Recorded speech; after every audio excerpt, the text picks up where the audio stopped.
Anubis, the ancient Egyptian god with the head of a sleek, black jackal, reigns over the mysterious rites of mummification and the afterlife.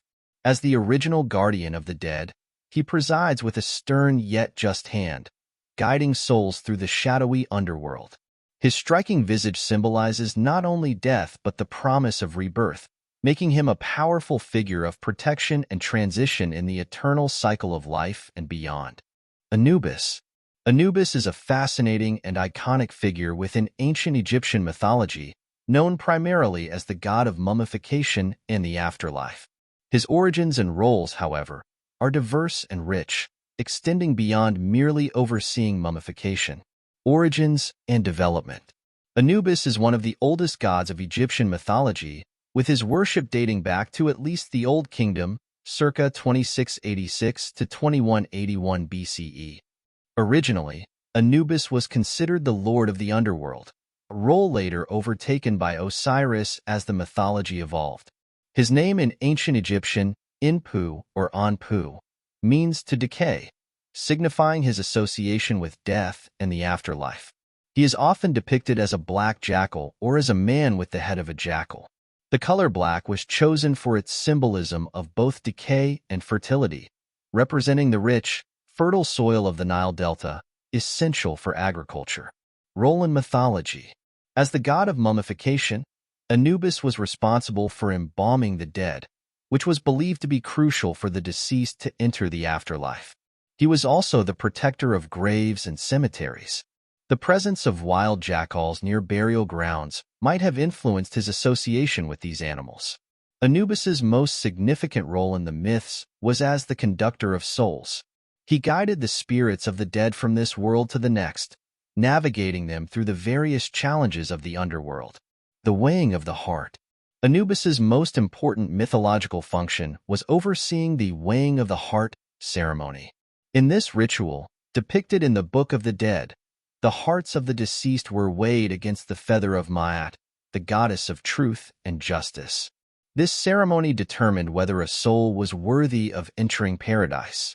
Anubis, who conducted the ceremony, was responsible for ensuring its accuracy, adjusting the scales and leading the righteous through the gates of the afterlife.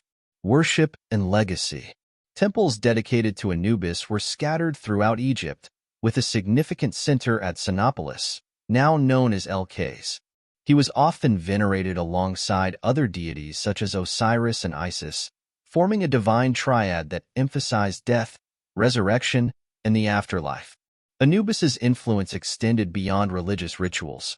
He also appeared in various magical texts where his power could be invoked for protection against snakes or other dangers.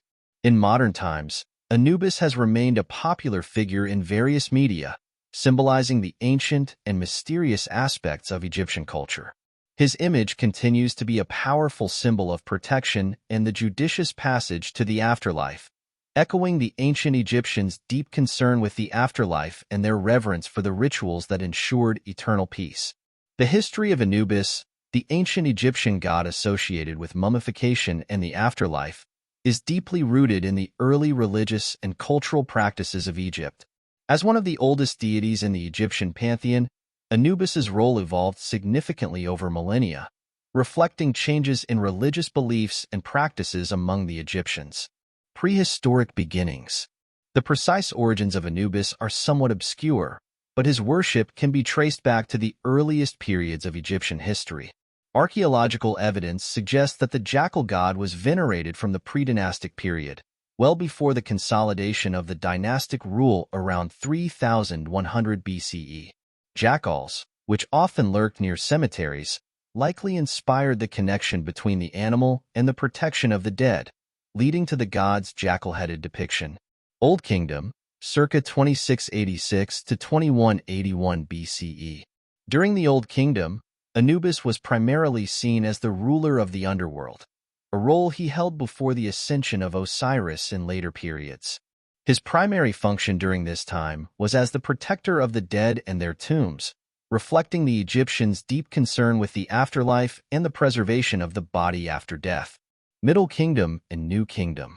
With the rise of the cult of Osiris during the Middle Kingdom, circa 2055 to 1650 BCE, and into the New Kingdom, circa 1550 to 1077 BCE, Anubis's role shifted from the ruler of the underworld to the god of mummification. Although Osiris took over many of Anubis's earlier responsibilities, Anubis remained extremely important. He was now more closely associated with the embalming process and the funeral rites, ensuring that the body was suitably preserved for its journey through the afterlife. Iconography and symbolism. Anubis is most commonly depicted as a black jackal or as a man with the head of a jackal. His imagery is symbolic. The black color represents both decay and the fertile Nile soil, linking him to both death and the promise of rebirth. His portrayal as a jackal or a dog-headed man underlines his connections to the cemeteries and his role as a protector of graves. Religious practices and beliefs. In terms of worship, Anubis had several temples dedicated to him, particularly in Sinopolis, which became the center of his cult. His priests often wore masks of jackals during rituals to emulate him. The opening of the mouth ceremony, a ritual performed by priests to restore the senses of the mummy, was conducted under the auspices of Anubis, emphasizing his integral role in preparing the dead for the afterlife. Cultural legacy. Throughout the later periods of Egyptian history, and even into the Greco-Roman period, Anubis's significance endured. He was often merged with other gods, such as Hermes, forming Hermanubis, which further extended his influence into other cultures.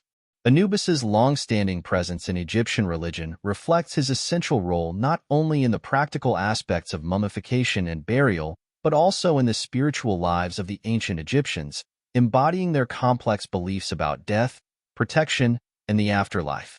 His depiction in art and mythology continues to be one of the most recognizable and enduring symbols of ancient Egyptian culture. The worship of Anubis, the ancient Egyptian god of mummification and the afterlife, involved several distinct rituals and practices that were integral to Egyptian religious life, particularly concerning death and burial. The rituals dedicated to Anubis aimed to ensure the safe passage of the dead and their acceptance into the afterlife. Here are some of the key worship rituals associated with Anubis. Embalming and mummification. Anubis was closely associated with the embalming process, a critical aspect of Egyptian burial practices. Priests performing embalming rituals often wore masks depicting Anubis to invoke his presence and ensure the efficacy of their work. The embalming process, overseen by Anubis, was believed to be essential for the deceased's survival in the afterlife, as it preserved the physical body that the soul would need to return to for sustenance. Opening of the mouth ceremony. One of the most significant rituals in which Anubis was invoked was the opening of the mouth ceremony. This ritual was performed to reanimate the mummy by symbolically opening its mouth to restore the senses. Priests conducting this ceremony used special instruments to touch various parts of the mummy's face, believing this would allow the deceased to breathe, eat, see, and hear in the afterlife.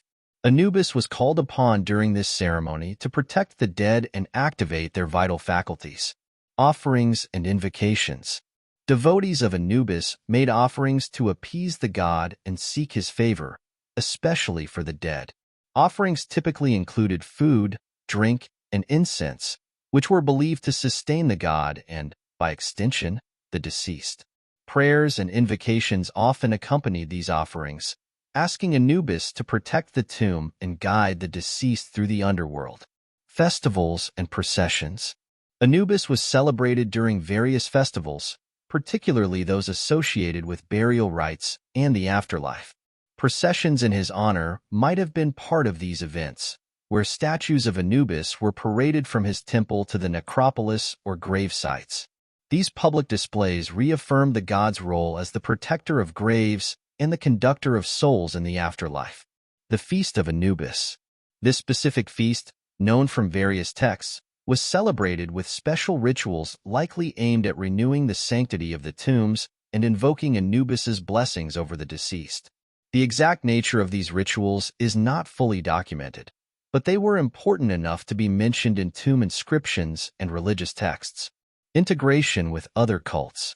As the cults of Anubis and Osiris intertwined over time, Worship rituals dedicated to Anubis also included elements honoring Osiris, reflecting their complementary roles in the afterlife and resurrection mythology. Legacy in modern times. The worship rituals of Anubis have left a lasting legacy, influencing both ancient and modern understandings of death and the afterlife. The imagery and symbolism of Anubis continue to be powerful motifs in discussions of Egyptian mythology and religious practices. These rituals not only show the importance of Anubis in the spiritual life of ancient Egyptians, but also illustrate how deeply their beliefs in the afterlife and resurrection permeated their culture.